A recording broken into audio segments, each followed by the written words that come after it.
Welcome back to UAP Studies Podcast. My name is Jason. As always, we have our great co-host. We got the beast from the East, Michael Glosson, and the best in the West, Katie Page. How you guys doing?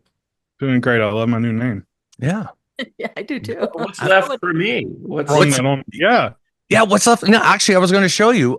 So I've been working on the questions and stuff when we knew you were coming on. So I did a little doodle. So I like to do that next to my notes of the guests that are coming on. I mean, it's not great, but it's great to sketch it out. It's like, if I die, Lisa has a bunch of notebooks that maybe she could sell or keep. I don't know. Caught the essence of me. The essence, that's really what art is all about. It's all about the essence.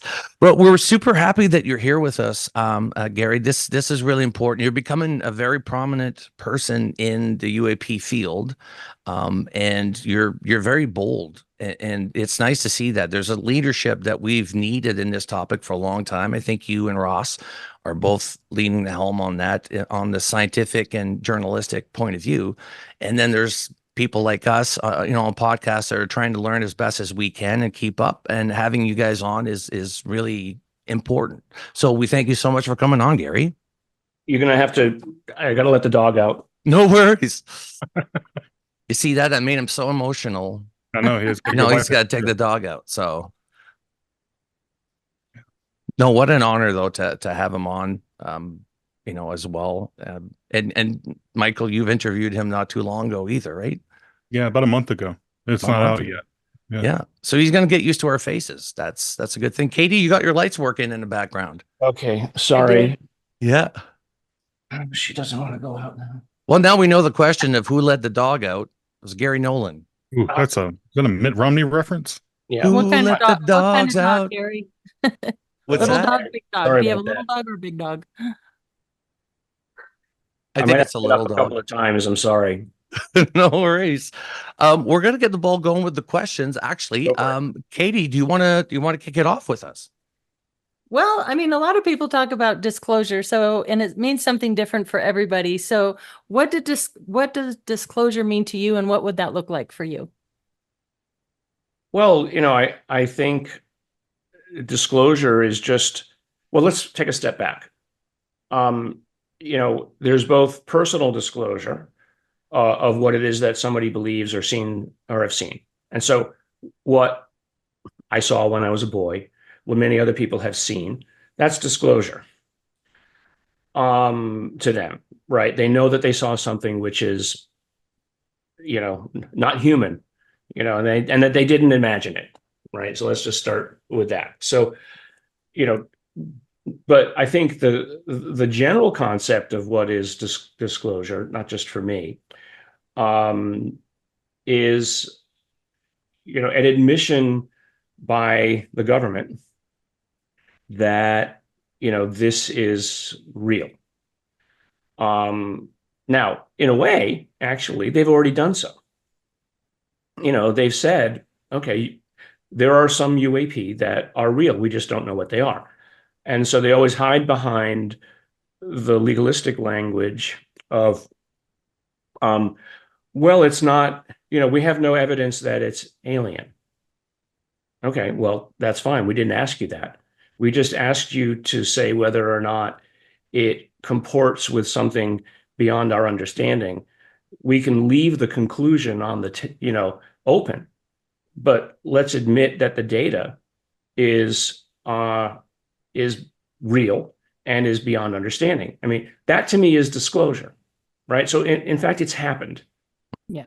I think that's the way you have to look at it. And that's how you have to convince other people that it's the case, because it's only going to be through public acclamation of something like this that the government is going to feel it's okay to say something more.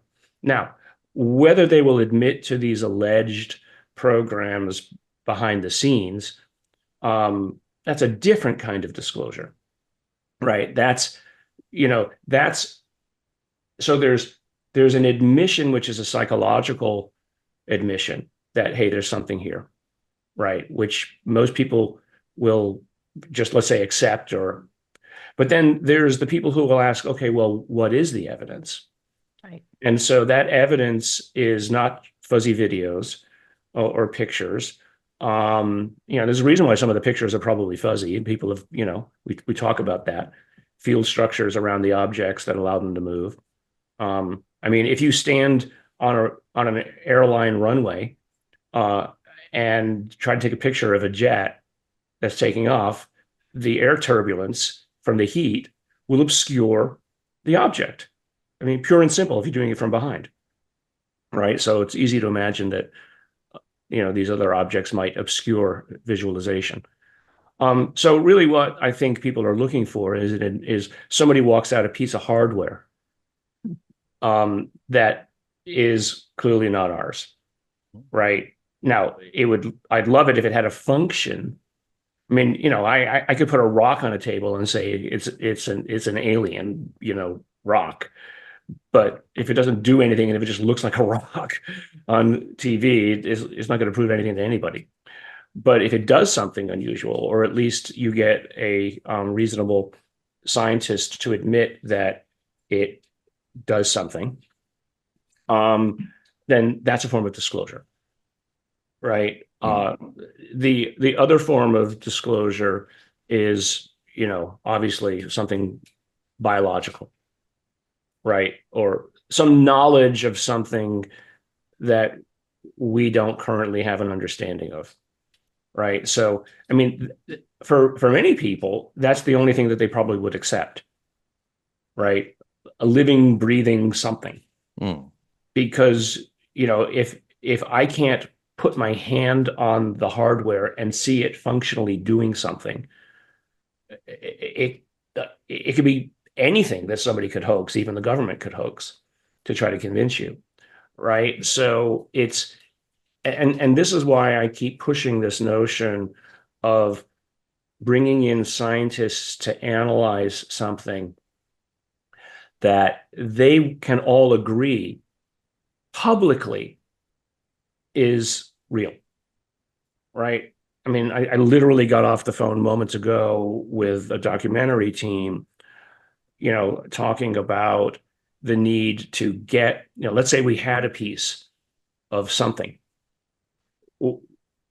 What data can be collected that you could share publicly, so that anybody could look at it and say, okay, well, the way they collected it is right, because of course you disclose the methods.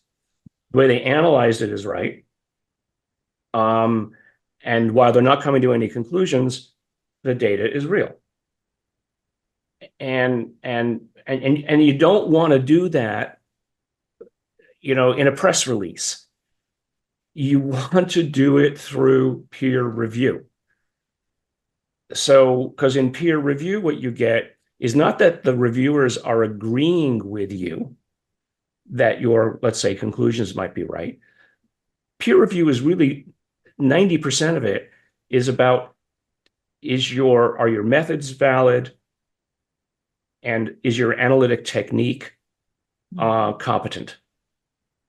Right? You can come to whatever conclusion you want, but, within reason. But it's those first two things that you want to share, because then others can validate it.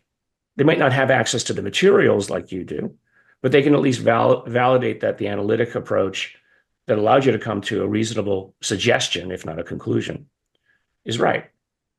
And so for me, and what I've just outlined for you, that is disclosure, right? That's the way you do it, because now I can convince my fellow scientists that this is something worthy of study, because that's the path you need to take, whether anybody likes it or not. Of course, the president could come out tomorrow and say, blah, they're here, and that would shortcut the need for what I'm talking about. But kind of, because still people would want that. They say, okay, it's real and you've got stuff. Where's the data? Tell us what you got. And I think that's the position that they're in right now, is that they can't let anything out. They can't admit to anything, because it just opens a Pandora's box of sins that might have been committed over the last 80 years.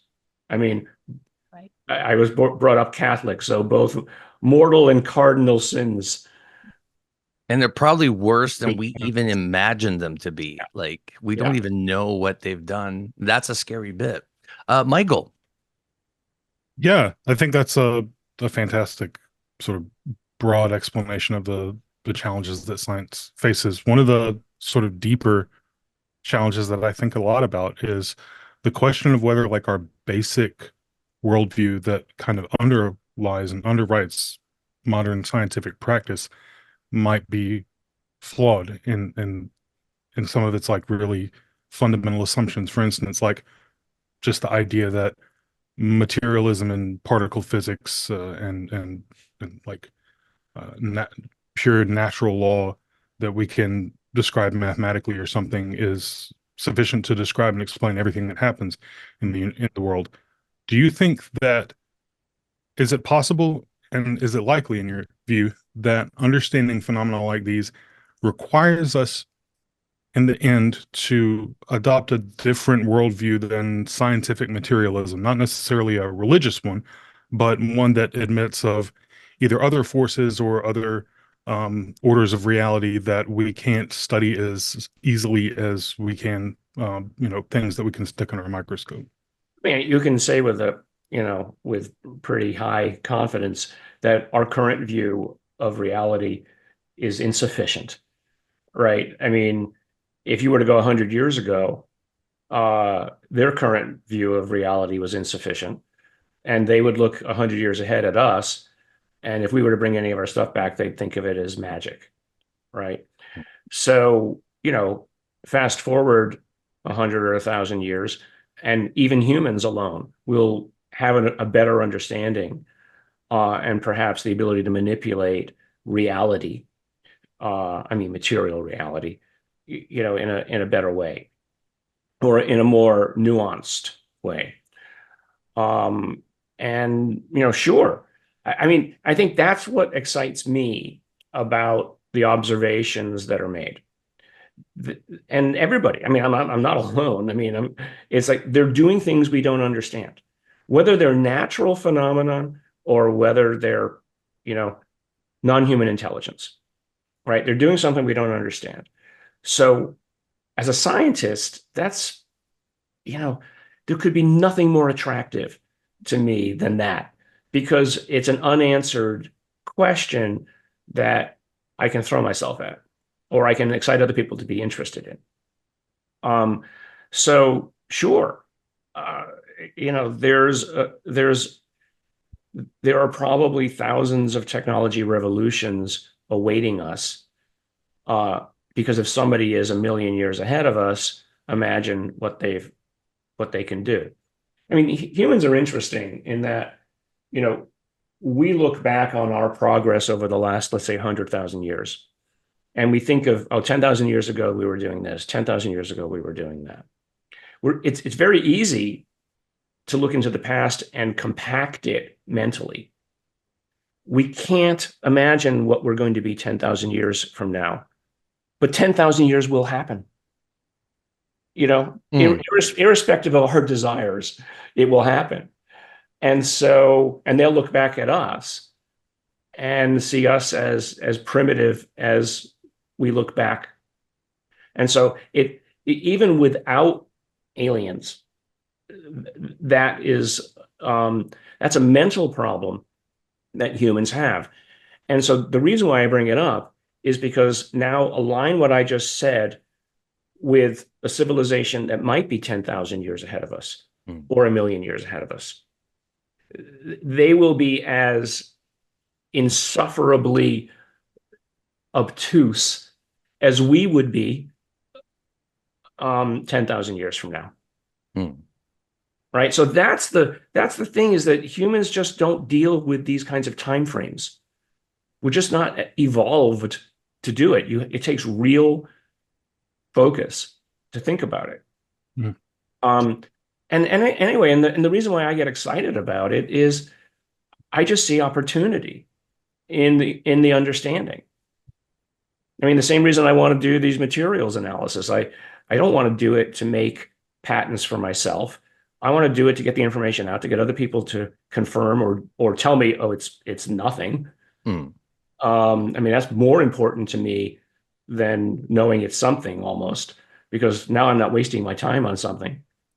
Because then I get the information out so that the world at large, because I'm not an expert in many things, to be honest, but you can get it for many people to think about. And that's why the whole peer review process is important, is because now at least you know you're spending time on something that's not junk. Hmm.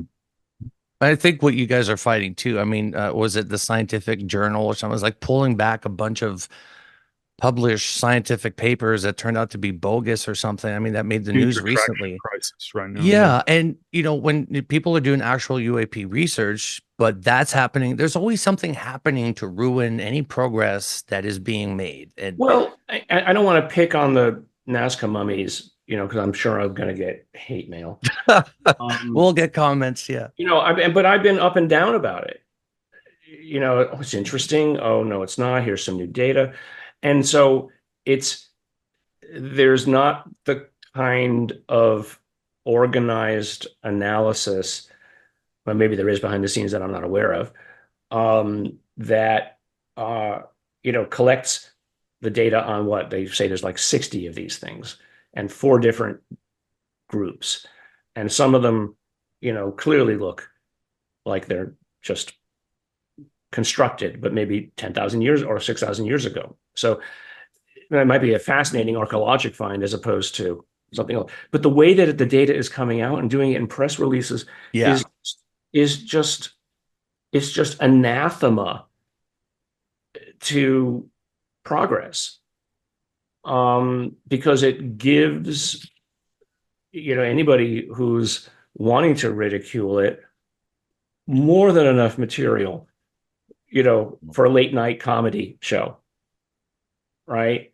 And so as frustrating as it is, you have to hold it. I mean, I had to do that with the Atacama. I mean, I still have he who shall not be named calling me a charlatan and a fraud and all the rest. Well, I mean, he's getting into some pretty dangerous territory because he's not talking about just me. He's talking about all my grad students and postdocs who we talk about him quite often. Michael and I have strong opinions. Would have to all be in on the conspiracy that Wait, who is he?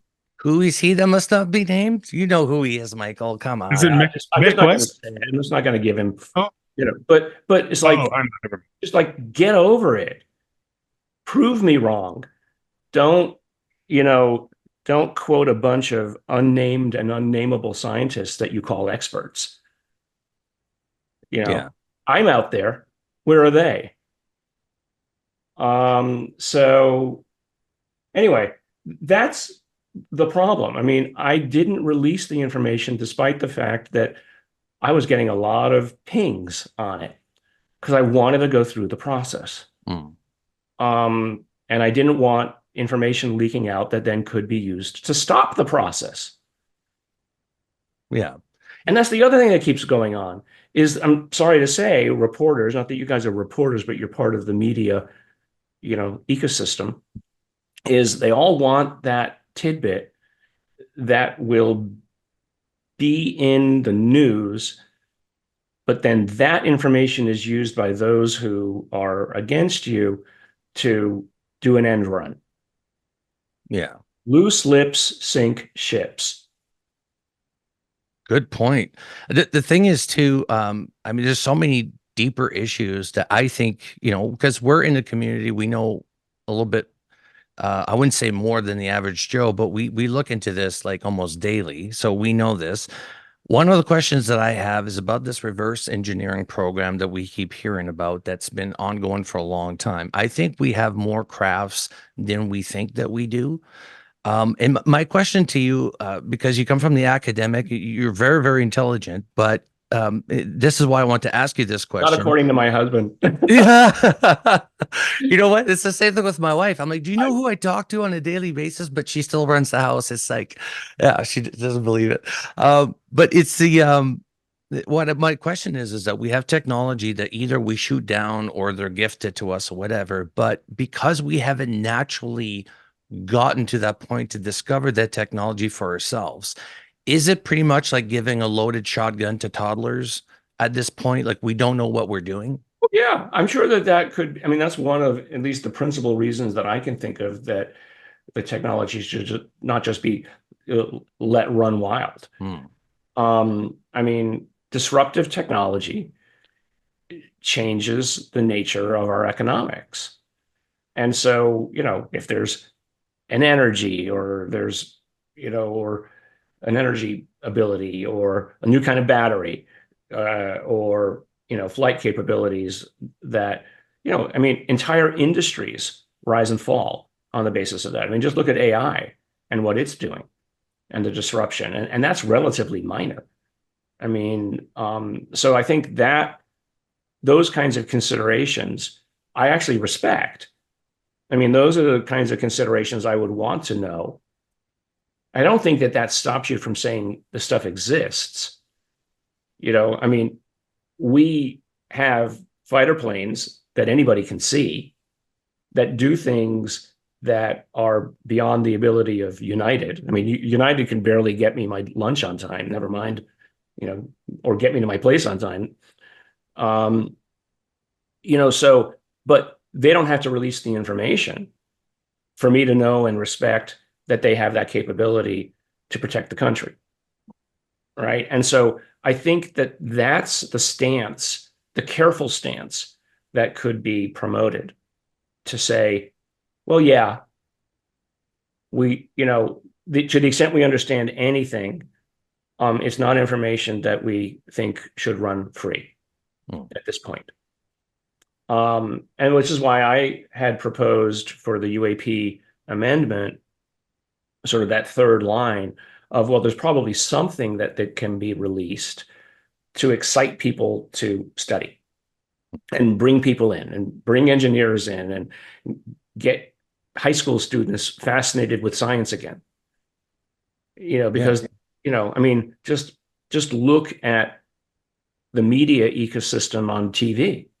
I mean, maybe it's just because I watch, a few UAP documentaries, but my Netflix feed is now full of, I can't find a conventional movie. I had to create a new persona to go back in because I corrupted it with UAP documentaries.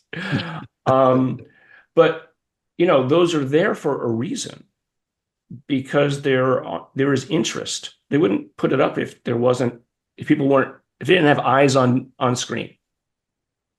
Yeah. So if you could use that energy and motivate it towards actual practical utility by bringing something out that would excite the planet. I mean, we need something like that. I mean, to me, it's like, it's not just, hey, we're going to release this information. It's like, maybe we can stop fighting about everything else because there's this really cool stuff that, we need to understand. And, oh, by the way, we're part of a bigger ecosystem of intelligences. And maybe we should watch our step, or maybe we can learn from them. I mean, that to me is the optimistic view. Now, it's a fantasy, obviously, and I'm an airheaded elite at an academic, ivory tower. So maybe none of that could actually ever come to pass, but that's what I would like to work towards. So what you're saying is we need a Ryan Reynolds of ufology. You know what I mean? Somebody to unite everybody. Yes. Katie, go ahead. Speaking of television programs, so on season 2 of Beyond Skinwalker, episode 4, John Dover's out there looking at the petroglyphs, in Arizona, and he's talking about the Native Americans using spirals as a symbol for portals. Do you have any theories on how these portals might work? And maybe that's some science that might get people excited to try and figure out how, if there's such a thing, how that might even work. Do you have any theories on that? I mean, the spiral is an interesting glyph, if you will.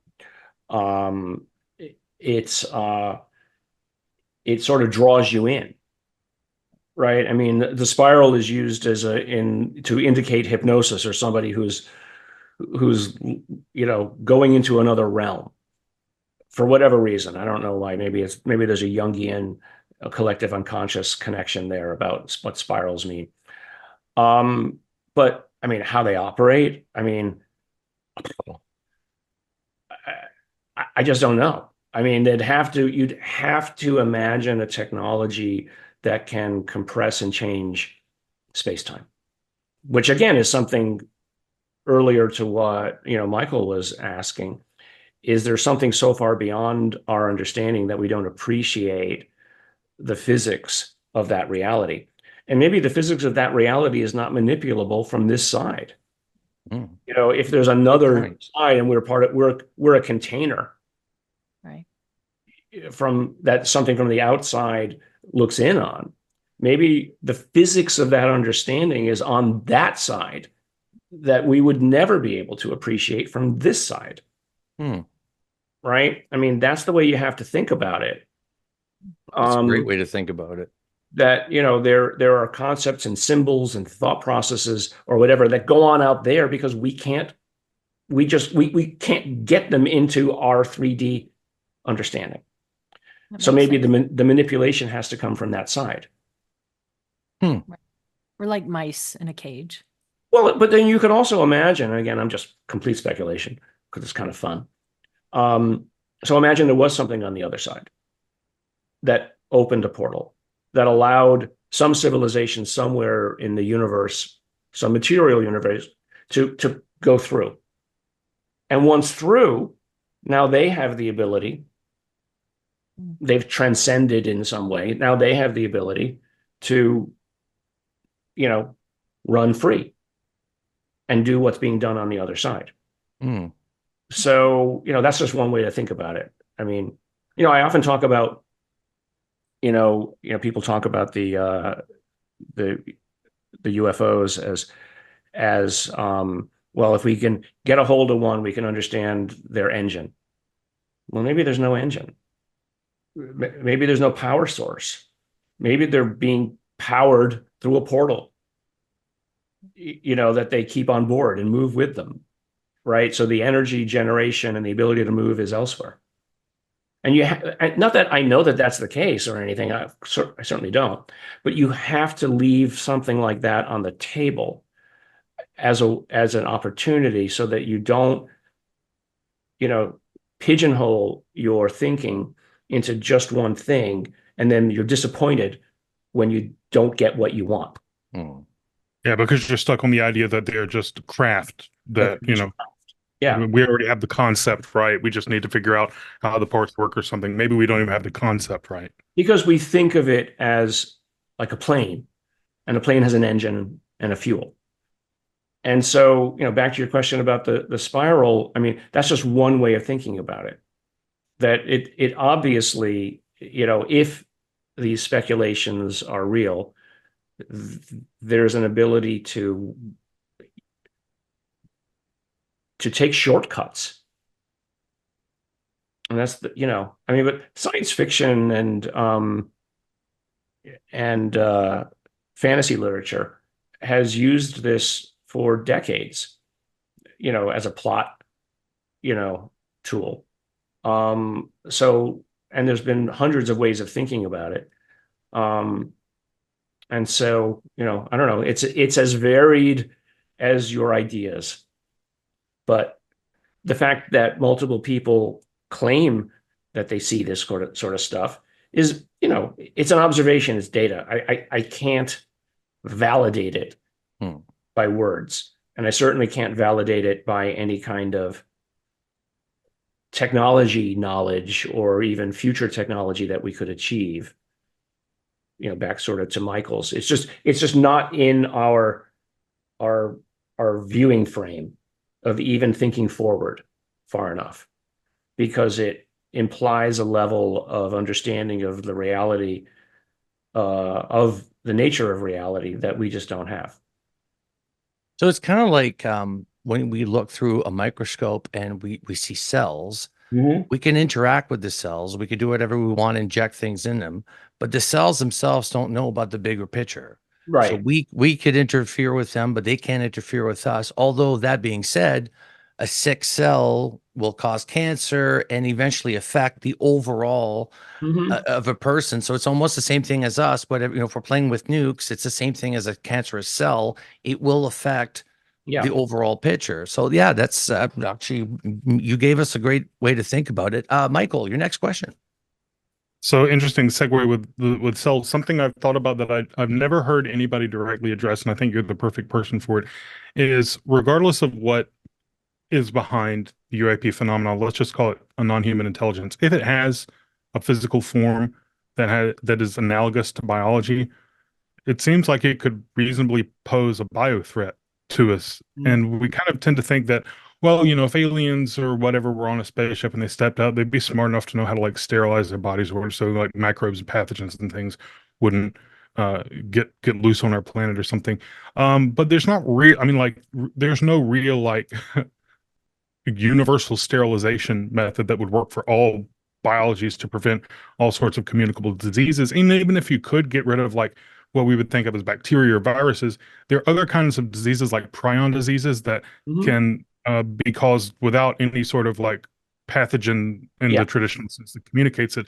So there doesn't seem like, is there a way around thinking of other biological organisms from a completely different evolutionary tree as a necessary bio threat to us? You know, believe it or not, I don't know if you ever saw the old movie Andromeda Strain. Mm-mm. You No. should go back and see it. It addresses exactly this. Um, a you know, I don't remember how it starts, but something lands from somewhere that is uh some sort of autocatalytic something. And they have a hard time calling it life, but it's causing a lot of problems. I won't go into the thing, but I mean that's a very out of context uh, you know, movie idea about exactly what you're talking about. Is can you imagine the unimaginable? And so, but let's be concrete for a moment. Pathogens that we understand in the form of bacteria or viruses or parasites. I mean, those are the three biggies. I used to be in the Department of Microbiology and Immunology.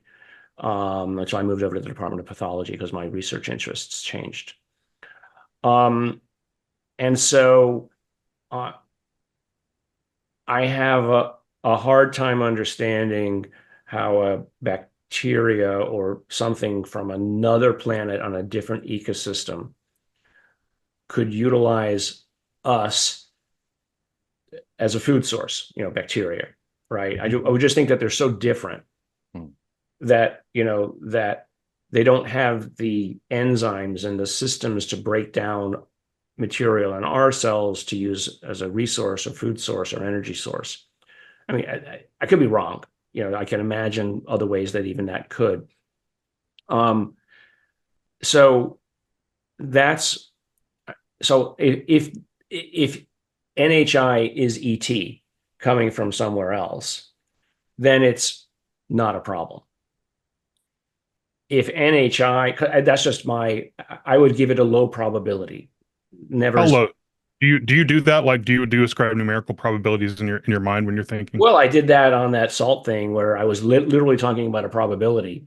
I was asked about a probability. And I said, I think 100%, but I'm just speculating. And of course, it ended up headlines all over the place. Stanford scientist says 100%. No, I was actually talking about speculation. And so yeah, I would say as close to zero as you can get until it happens. Hmm. But obviously the more things you come in contact with, if each is a low probability, it adds up. If the probability is 0.01, then all it takes is 10,000 events to get to likely. So, I think you do have to be careful. Now, if panspermia is real, right? The concept of, life originated elsewhere and then seeded everywhere. But it had a uniform metabolic structure. Then you would expect somewhere else to also have amino acids and proteins and things. I mean, so that might make it more likely as a problem. But, again, going back to this notion of if there's something here, it didn't just show up because we saw it. It likely was here before we had the ability to recognize what it was that we were seeing. Right. And so there's been probably 10 to 50,000 years of interactions, and nothing's come of it. And that's what you would expect. You would expect that if totally independent trees of life evolved, that they would come in contact and would just like not even recognize each other. They would have no metabolic interaction. No metabolic interaction. So, now that's one postulate. The other postulate is, it is sort of a parallel civilization that arose long ago on Earth from our own, from our own evolutionary trees. People talk about everything from dinosaurs to hominid parallel lines, etc. Now that might be a little bit more problematic because, again, they live in our ecosystem. But I would also imagine that something sufficiently advanced would have the means to prevent pathogens. At least they have. They probably have wiped them out. The problem is an inadvertent pathogen, something that somebody has. Now, sure, it's a theoretical possibility. But again, I use sort of a Bayesian inference of priors, which is there's been plenty of opportunity for it to happen. Because I do believe that if there is something here, again, alleged, it's been here a long time. There's no reason it just showed up because we decided we could see it. And so it didn't happen, so it's unlikely to happen. Yeah. That's kind of how I think about it. Also, I was thinking, Michael, when we talk to people and they mention there's like a bit of a film on these grays, there's like a layer, squishy layer. It's almost like that would be the protective layer, not only for the entity, but for us as well. And the smell, they always say this smells like burnt hair and ammonia. And I think that has something to do with it. But I mean, the radiation really is what people come back with that they remember the most because that leaves a scar. But I always think about that too, Michael, about just the the viruses being like, and there are cases where people say they sort of enter, Katie, you might have heard this, like, they enter some sort of decontamination section before they're proceeding into the ship. So that's a very good question. So Garry, I know when I was a contact in the desert, they had mentioned that the military is always 50 years ahead in science, ahead of the general population. But when it comes down to the major powers, United States, China, Russia, that have been doing these reverse engineering programs, how far, in your opinion, do you think we've gotten with this technology? Well, one of the things that I've come to respect as a scientist, who, I'm in a competitive field, but I've sort of risen to a point where I don't have to feel competitive with anybody else. And I'm with other people who've risen to their level. And so we're not jealous of each other, and we're not afraid because we understand that there is opportunity wherever you look. So there's no reason to be, petty about it. So what I do respect is the ability of nearly anybody to come up with a bright idea, and to figure things out. And so that, I think, is the fear. That might be one of the fears that drives the DoD, because loose lips sink ships. Letting a little bit of knowledge out basically confirms something. I mean, if the government came out and said, "Hey, they're here, we have stuff," you could expect a very quick follow-on from Russia or China to say, "Yeah, we got it too," because they wouldn't want to look like idiots. Or they would say we're lying. They would say our government's Or- just yeah. bullshitting. Yeah. So, I have had over my career lots of Chinese and Russian students and Iranian students actually in my lab. And I surely respect the training and intelligence that they have. And they bring a kind of, I call it blackboard math, the old-fashioned blackboard math to the problem that we lack these days. And that basic understanding of knowledge of how things work and the math of it is powerful. And so this is another reason why I think the DoD should be a little bit more open about stuff, because we should be afraid that they're moving ahead in ways that we are not. Because maybe they're just that little bit more open on the inside and they're not compartmentalizing it in the same way that we are, that would allow them to make advances. Because if I compartmentalized my lab and didn't allow people to work together as a team, that's why people come to my lab, because you got this great team and everybody talks to each other and nobody's petty about stuff. I'd be nowhere. I wouldn't be on this podcast because I wouldn't have risen to some level of prominence that makes what I say somehow more important than what other people say, which I don't think that I say stuff that's not obvious. To me, it's just obvious. So I don't think of myself as, ooh, maybe I just say it better. And, so that's what I think we need to be scared of. Is it like a Cold War, like a new Cold War, but with ET technology? I mean, there could be. I mean, yeah. I mean, if you start with the premise that it is true, then that is a logical next conclusion. But again, my personal beliefs should not motivate conclusions or fears. And so since I've never touched a craft, or I've had no confirmational bias that we have something. I absolutely have never. Apart from what I saw as a kid, that's the only thing that motivates me.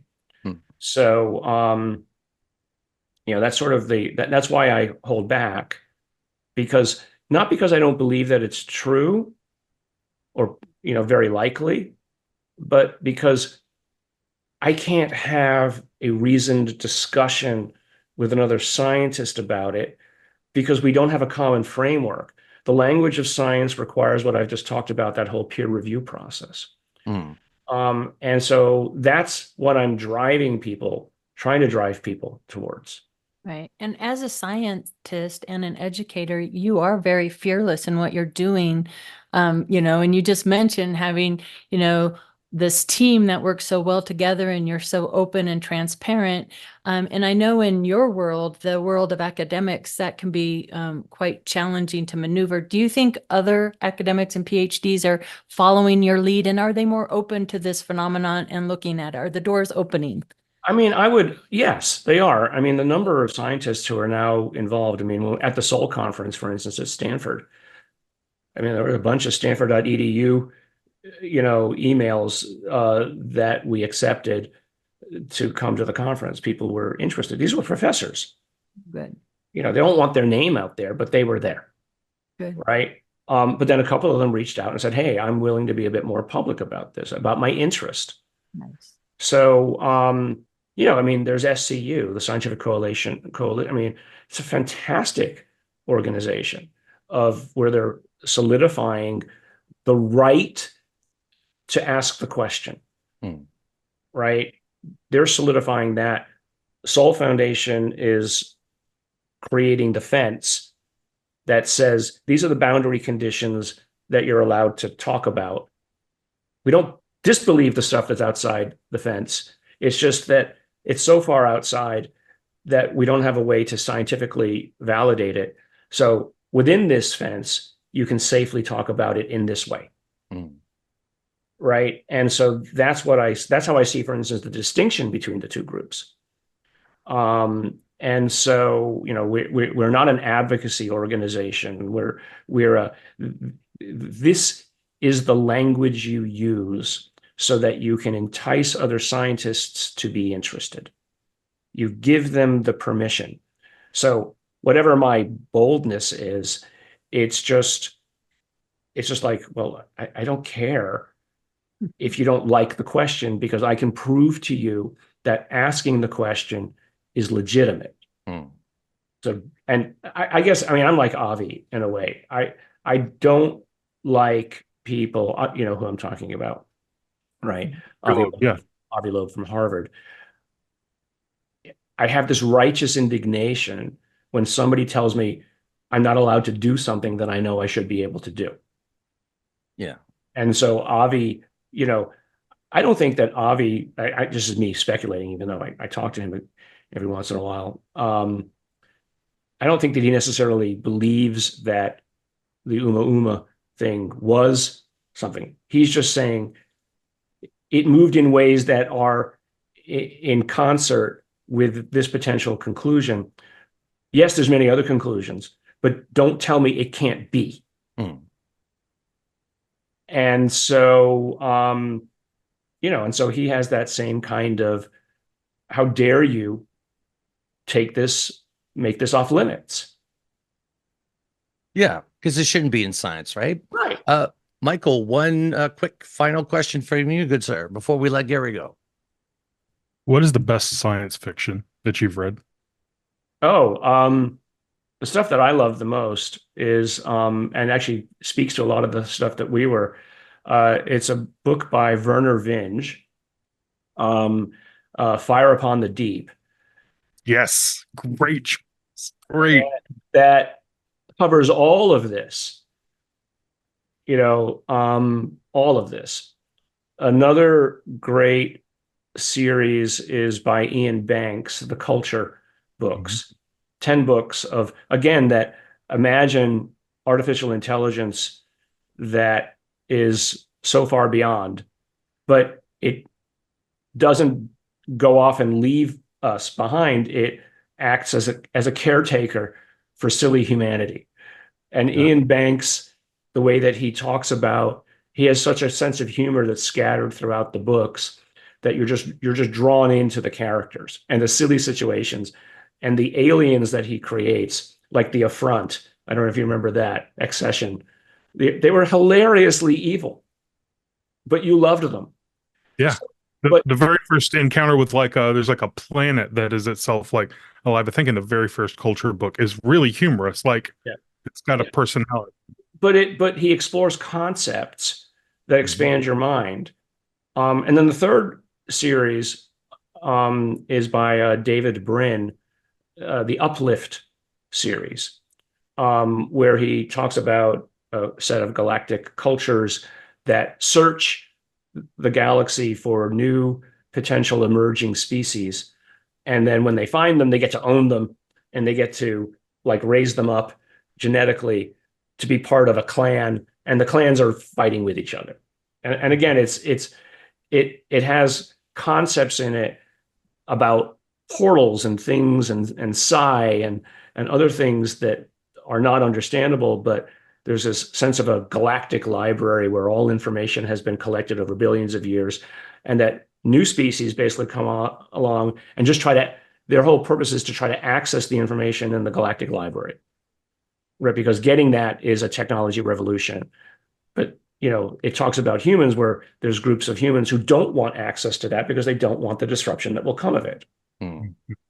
Right. So those are three. A fourth series that I really like is Neil Asher. Who? Neil Asher. The Polity books, Polity. Whole great series. It's just, once you get into them, they are page turners, just absolutely full. And again, it's another place where AI has taken over from humans, but it sees itself in a caretaker role. Mm. But it's really about the AI, but each story has human elements to it that drive you forward. And just, again, great science concepts. Those are the ones. I mean, the Werner Vinge book is kind of a one-off. I prefer these, I guess they call them space operas, where there are these grand visions where, again, you can populate it with all kinds of things. And once you set these up, I mean, an early series that a lot of people probably don't know of are Larry Niven's books. The Mote in God's Eye. Mote in God's Eye. Well, his World, right? The Tales of Known World Space. by himself, yeah. The Tales of Known, all the books that led up to, all the stories that led up to Tales of Known Space, to Ringworld Engineers and all the rest. I just reread them because they're fun. All those stories, again, have these concepts in them. And again, kind of funny, humorous aliens that you have to chuckle at, but they're serious because some of them were manipulating humanity, the puppeteers, before humanity knew, and then the Kzinti, right? And then, but it goes back a billion years to the slavers and all kinds of just fascinating concepts that just a lot of the authors you mentioned are actually academics or scientists too. I mean, Vinge is a computer scientist or something. I think was it Larry Isaac Niven? Asimov was a scientist as well. Yeah. Yeah. It was either Larry Niven or Jerry Pournelle was the guy who like conceived of the Rods from God program. It's just like, a lot of these people are. I mean, Arthur C. Clarke was the inventor of the satellite concept, right? Wow. Arthur C. Clarke was also gay. And so, I think that kind of I've already broken out of the fences attitude is what compelled him, even though he stayed secret about it his whole life because those were the times. Yeah. But I mean, his stories are fantastic. I just living in Sri Lanka and stuff while he was writing. He just lived a super interesting life. Yeah. This is who they should be making movies on, is people like that are actually interesting, not the Kardashians, right? Exactly. Yeah. So I mean, these were the grist for my mill. I mean, this is what I read. I as a kid, and it taught me to expand my view of what might be, because other great thinkers had already laid the path for me and showed me what was possible. Not that it was real, because it's all science, it's fiction, but it's like, okay, maybe the universe can do that. Maybe warp engines are real, and if they are, and it's truly within our possibility someday, why shouldn't we try it? Because certainly we're not going to populate the universe the old-fashioned way with rockets. Rockets, no. Well, they say science fiction becomes science fact, It does. Eventually over time, right? Yeah. Yeah. And Garry must never sleep. He's just he's rock and roll, Garry. Read all these audiobooks, books going. You never sleep. That's I only seem to need like 5 hours a night. So I need 14 hours, solid 14 hours sleep. Good to know. Yeah. Garry, thank you so much for your time and coming back on UAP Studies Podcast. We have to let you go. I know you got another appointment.